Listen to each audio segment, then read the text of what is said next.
ఇంకిటు Visakha RK beach దగ్గర తాజా పరిస్థితిని మా ప్రతినిధి రామకృష్ణ అందిస్తారు. ఓటీ రామకృష్ణ.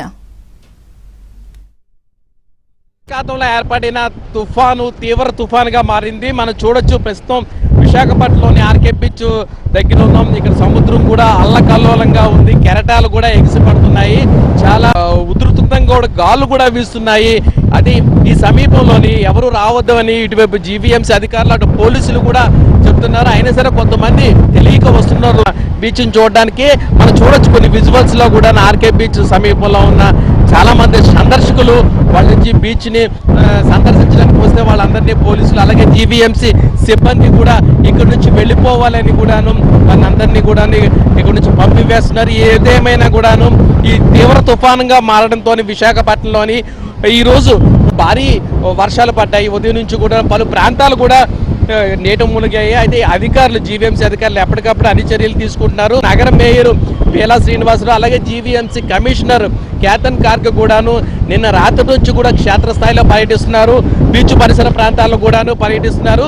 అయితే ఎక్కడైనా ఇటువంటి ఇబ్బందులు రాకుండా ఉండేందుకు అన్ని చర్యలు కూడా తీసుకుంటున్నామని చెప్పారు. ప్రత్యేకంగా జీవీఎంసీ ప్రధాన కార్యాలయంలోనే అలాగే జోనల్ కార్యాలయం కూడాను ప్రత్యేకంగాను కంట్రోల్ రూమ్లు ఏర్పాటు చేశారు. టోల్ ఫ్రీ నెంబర్లు ఏర్పాటు చేశారు. ఎవరికైనా ఏదైనా సమస్య వస్తే వెంటనే చెప్పాలని కూడా అన్నారు.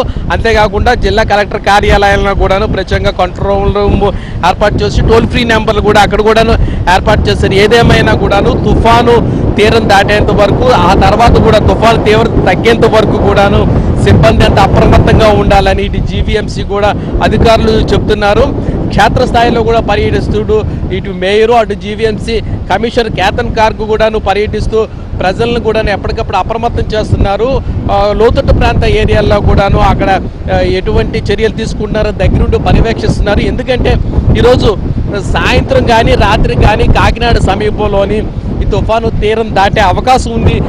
ఈ సమయంలోని భారీగా కూడా గాలి వీచే అవకాశం ఉంది. గంటకు 90 నుంచి 100 కిలోమీటర్లు లేదా 110 కిలోమీటర్ల వరకు కూడా గాలి వీస్తాయి. కాబట్టి అన్ని చర్యలు కూడా తీసుకుంటారు. ఎందుకంటే ఆ ప్రభావం ఉత్తరాంధ్ర ముఖ్యంగా విశాఖపట్నం మీద కూడా ఉంటుంది. కాబట్టి గత 2 రోజుల నుంచి కూడా ఇటు జీవీఎంసీ మొత్తం అప్రమత్తం అయింది. ప్రజలకు ఎటువంటి ఇబ్బంది లేకుండా కూడా చూస్తుంది. అంతేకాదు ముఖ్యంగా చెప్పాలంటే 3 రోజుల పాటు కూడాను పాఠశాలకు కళాశాలకు కూడాను సెలవులు కూడా ప్రకటించారు. అందరూ కూడా ఇంట్లోనే ఉండాలని అవసరమైతే తప్ప బయటకు రావద్దని కూడా ఇప్పటికే ఒక ప్రకటన కూడా చేశారు. అందుకే పాఠశాలలు కూడాను ఎక్కడ పనిచేయడం లేదు. మొత్తం మీద చూసుకుంటే ఈ తుఫాను తీవ్రతను ఎదుర్కోవడానికి ఇటు జీవీఎంసీ మొత్తం అప్రమత్తమైంది.